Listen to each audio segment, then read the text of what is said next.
بسم اللہ الرحمن الرحیم۔ السلام علیکم ناظرین، دنیا نیوز پر آپ دیکھ رہے ہیں پروگرام نقطہ نظر۔ میں ہوں آپ کا میزبان محمد اجمل جامی۔ پروگرام میں شریک گفتگو ہوں گے جناب مجیب الرحمان شامی صاحب۔ شامی صاحب، کراچی ایک بار پھر سے خبروں میں اور رہے گا، رہنا چاہیے بھی۔ جو صورتحال شہر عقائد کو درپیش ہے، ناقابل بیان ہے۔ آج تو ڈی ایچ کلفٹن کے علاقہ مکین جو ہیں وہ بھی سراپا احتجاج تھے۔ دن بھر ہم سوشل میڈیا پر ان کے ویژولز دیکھتے رہے۔ کئی علاقے ایسے ہیں 5-6 دن گزر چکے، ابھی تک پانی کھڑا ہے، تعفن پھیل رہا ہے، بجلی غائب ہے، بے پناہ مسائل ہیں جن کو ہم گن بھی نہیں سکتے۔ تو شہر عقائد کی صورت دیں گے، کیونکہ آج وفاق نے کراچی ٹرانسفارمیشن پلان اس کی منظوری دی ہے، اس کو حتمی شکل جلد دے دی جائے گی۔ یہ پلان ہے کیا؟ وفاق کیسے مدد کر سکتا ہے کراچی کی؟ تمام طرح ہم جو سیاسی رہنما ہیں، تمام سیاسی جماعتوں کے ان کے بیانات بھی ہم نے دیکھ لیے، گلے شکوے بھی دیکھ لیے، ایک دوسرے پر الزامات بھی ہم نے دیکھ سن لیے، لیکن یہ حل نہیں ہے۔ حل کیا ہو سکتا ہے؟ اس پر تفصیل سے بات کریں گے سر۔ اور آپ کو یاد ہوگا پچھلے ہفتے بھی ہم اے پی سی کے اوپر بات کر رہے تھے، اپوزیشن کی اے پی سی جو ابھی تک نہیں طے ہو پا رہی کب ہوگی۔ تو آج امید ہے کچھ ہی دیر بعد مولانا فضل الرحمان صاحب ہمیں جوائن کریں گے، ان سے بھی ہم تفصیل سے بات کریں گے۔ اور پھر وزیر اعظم عمران خان کا ایک حالیہ انٹرویو جس میں وہ صدارتی نظام کی افادیت پر بات کر رہے ہیں، اس سلسلے میں ایک پٹیشن بھی سپریم کورٹ جا چکی۔ یہ کیا معاملہ ہے؟ بار بار کیوں صدارتی نظام خبروں میں آتا ہے؟ اس پر آپ کی رائے لوں گا میں۔ اور پھر شیخ رشید احمد صاحب کا ذکر ہوگا، کیونکہ ان کی کتاب لال حویلی سے اقوام متحدہ تک چند روز بعد لانچ ہونے جا رہی ہے۔ آپ نے اس کا دیباچہ لکھا ہوا ہے، اور آپ کی ان کے ساتھ جو تعلق ہے دہائیوں پر محیط ہے اس کتاب کے بعد آج کراچی میں ان علاقوں کے لوگ بھی باہر نکل آئے جن سے توقع نہیں تھی۔ کلفٹن، ڈی ایچ ہو، تمام تر دیگر علاقے جو ہیں وہاں پر بھی لوگ سراپا احتجاج ہیں۔ لیکن جی سر، آپ کچھ کہہ رہے ہیں؟ شام صاحب آپ کچھ فرما رہے ہیں؟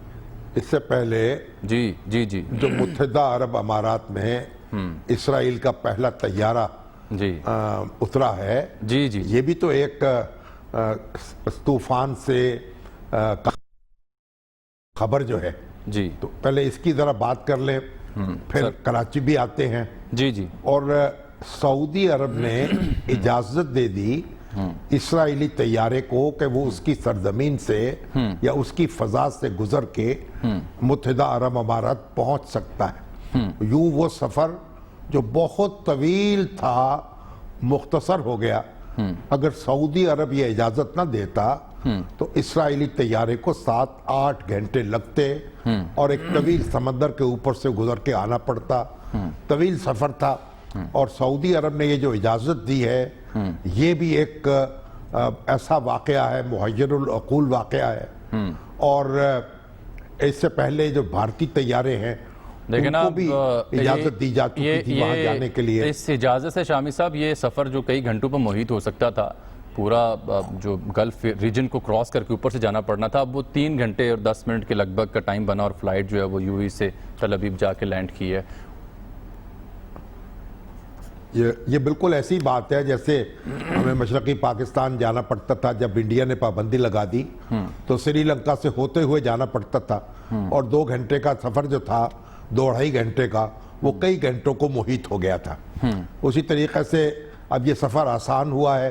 دیکھیں، متحدہ عرب امارات نے جو فیصلہ کیا ہے سفارتی تعلقات قائم کرنے کا، اس سے پہلے یہ فیصلہ مصر کر چکا ہے، پھر اردن کر چکا ہے، اور سب سے بھی پہلے اس ترکی کر چکا ہے۔ تو ترکی جو ہے، مسلمان دنیا میں ترکی سے جو تعلقات ہیں وہ بہت پرانے ہیں اسرائیل کے سفارتی تعلقات، اگرچہ زیر و بم اس میں آتے رہے۔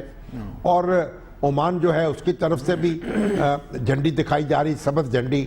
تو اب لگتا یہ ہے کہ ہمارے جو عرب بھائی ہیں وہ اب یعنی جو اگریسو پالیسی کو چھوڑ کر ایک پیسو پالیسی کی طرف آ گئے ہیں، پیسولی دباؤ بڑھانا چاہ رہے ہیں، اور ان کا خیال ہے کہ بات چیت کے ذریعے سے فلسطینیوں کو ان کے حقوق مل سکیں گے۔